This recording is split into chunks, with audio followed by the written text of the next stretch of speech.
Uy, Marinel, magkaklase pala tayo, no? Grabe yung push kanina. Stress na stress ako. Oo nga eh, pero kaya natin to. Pag-aaralan na natin mabuti. Sus, ang hirap mag-aral. Alam mo ba, may alam ako paraan para mawala yung stress. Ha? Ano yun? Gamot? Baka delikado yun. Huwag ka mag-alala, okay lang to. Maraming gumagamit to. Para ma-relax ka lang. Subukan mo lang. Ayoko, baka mapangamak ko yan. Subukan mo lang. Ayoko.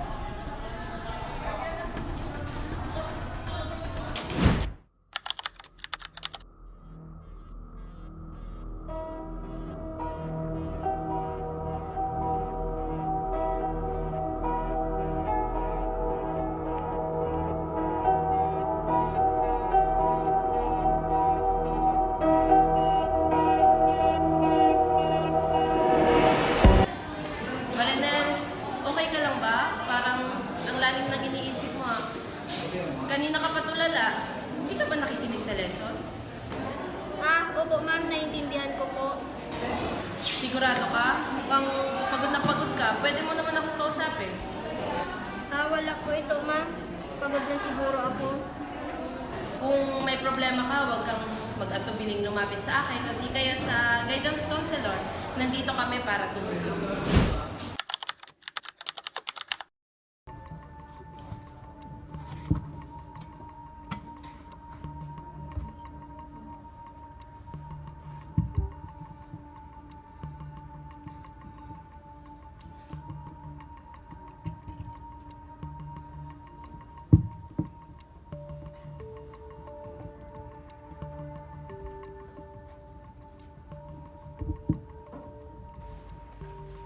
Tikman mo ulit.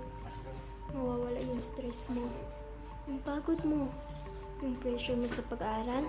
Mawawala yan. Hindi mo ulit yan mararamdaman. Tikman mo. Wala namang masama eh. Isa lang naman.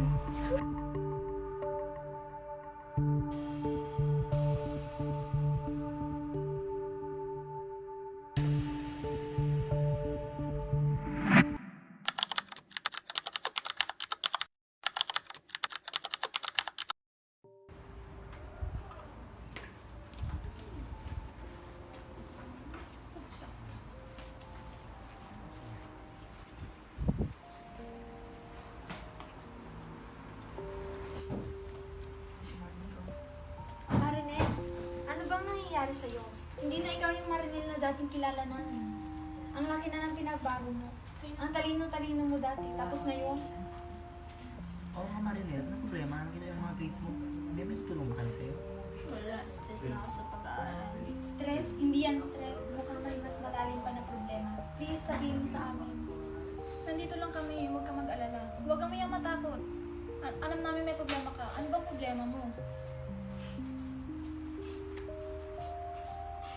Nagdodroga kasi ako. Ano? Kailan pa? Wala na inaya ko ni Justin. Ako sabi niya, mawawala daw yung stress ko. Pero ngayon mas lumala pa. Lagi na lang akong pagod. Lagi na lang akong may iniisip. Palagi na lang may bumagulong sa akin. Hindi ko na alam yung gagawin ko.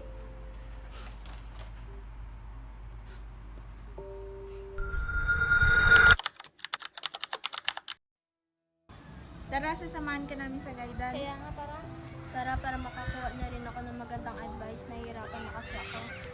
Tara.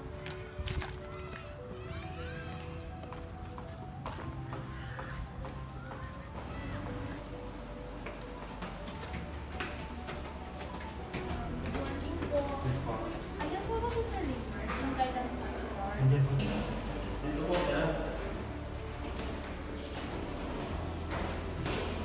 Dito po, dito. Good morning, sir. Good morning. May mga student po na gusto magpa-counsel. Sino sila? Ay, nakay. Pumasok na. Good morning po, sir. Good morning. Sino ba pa-counsel sa inyo natin? Si Sir Limer po. Sige, Manuel. Bukan muna. At kayo po naman po yung lumabas. Kasi lalong personal itong aming pag-uusap. Salamat! Oh. Marilyn? Kamusta ka ngayon? Parang may problema ka ba? Anong kailangan mo? These past few days po kasi sir, parang nakawalan po ako ng gana. Lagi po akong pagod. Parang may bumubulong po sa akin. Hindi ko po alam po ano po yung nangyayari sa akin. Sa mga ganyang sintomas, parang iba yung utot ko. Umamin ka nga sa akin. Gumagamit ka ba ng pinagbabawal na gamot, Marilyn? Opo sir. Ayun na nga. Alam mo naman sa eskwela na to, ay pinagbabawal yung paggamit ng drugs, di ba? Bakit? Paano man tong sa paggamit ng drugs? Sino nag-influensya sa'yo? Sabi po kasi nung isa kong kaklase na si Justin po, sabi niya, pag gumamit daw po ako ng parang mawawala daw po yung stress ko. Kaya nag-try po ako. Kailangan rin ipatawag si Justin na yan. Kung ngayon, Miss Marilyn, base sa mga sinabi mo na hindi ka na makafocus, nagtutulala ka, may naririnig ka kung ano-ano, at nag-hallucinate ka na, siguro ang mas magandang plano para sa iyo ay padalhin ka na sa rehabilitation center. Papayag ka ba, Miss Marilyn, na ipadala ka namin sa rehabilitation center? Okay lang po sir, pumapayag po ako para din po sa ikakaayos ng aking sarili. Okay. Kung sa ganun ay magsiset na lang tayo ng panibagong meeting. Thank you po sir. Salamat sa iyong pagpunta dito. Ingat ka.